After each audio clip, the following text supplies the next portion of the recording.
Aphaba Makhal ki shangom puthokliba Meitei Shan haina khangnaba San Makhal Asi National Dairy Development Board Nddb ga Khutsamnaraga Yokhatnaba Hotnaragani haina Manipur leingak ki Veterinary and Animal Husbandry Minister Khashim Vashum na phongdorakli wafam ase kunmathoi suba livestock census operation amadi Manipur gi oina ngasidagi haugadaba survey monitoring and evaluation cell under Nddb toll free number 1800-202-5141 haudopaga mari leinana pangthokpa thoramda mahakna phongdokhibane Manipur State Film Development Society MSFDS ki auditorium na pangthokpa thoramadda Minister Khashim Vashum na hai sa san loibana senthok lambi oiriba imung manungda Veterinary Department ki service mapung fana yauhanba ngamlabade lamdam asigi senmit londa su ajoba mating soidana oigane sa san loibagi chanabi ase matam kuina dagi pangthoklaga lakpa ama oibana miyoiba khunaina leiri makhaide hariba chanabi ase mutpa nairoi Maramaduna sa san loiriba piyamgi yaifenaba department asina kathokpa amaga loinana ajoba thongtang lawgadabani haina mahakna phongdokhi Minister Khashim Vashum na makhatana hai leingak na paikhalakpa pony kanbagi thawrang ama oina pony registration tawba yaragane masiga iroinana horse riding school amasu athubada chalaiba hawragane pony gi grazing ground su leingak na khandoklaga thamlei amaromda Aphaba makhal gi shangom puthokpada natana shangom yamna puthokpa ngamba amade lainatina su thoirokna chenaba Meitei Shan haina khangnaba San Makhal Asi Yokhatnaba National Dairy Development Board ka khutshamnaraga thabak paikhatlagane masiga iroinana dairy farmer singi yaifenaba Nddb na lupa lakh marifu gi senpham su kaitharakle haina Minister Khashim Vashum na makhatana phongdokhi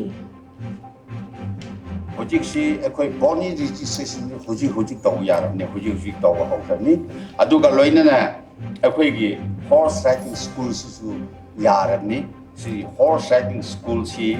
ekoi atuda ekoi mayam se ekoi leringa da simasi su kan tawse aduga grazing grounds su ekoi identify tawre aduma pham tumma gi aina tuna hydroga tujinau press media sing panga hydroga volunteer sorne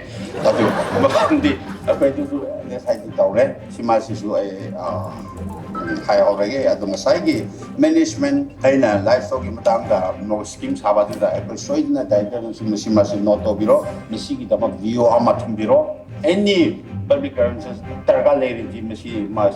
maduna guide pachana khato biro aisi simasi su hai already Thauram Maduga Mari Lainana Veterinary and Animal Husbandry Department ki Director Dr. R.K. Khogendrajit na hai kunmathoi suba livestock census ase ngasidagi India pumbada hudokpane thawang ase India gi oina kumja 1950 duwaidige pangthoklaga lakle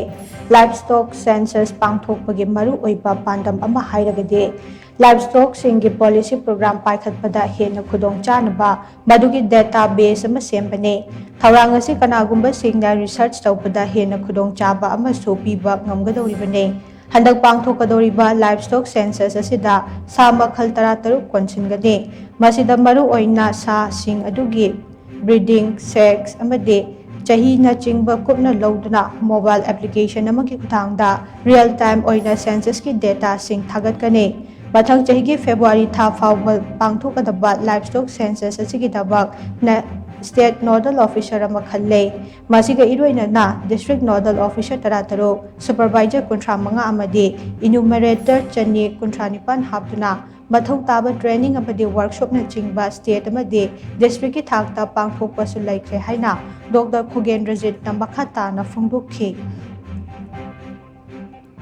Pre-independence ki mamangdagi akoi census se tawduna lai aduga animal census se sahi manga kudingi akoi pangthui aduga mamangi 28 livestock census sina 2019 da pangthoki aduga ada akoina pangthokar doriba census sina 21st livestock census importance of census akoina yam kanna changchaludrasu everybody knows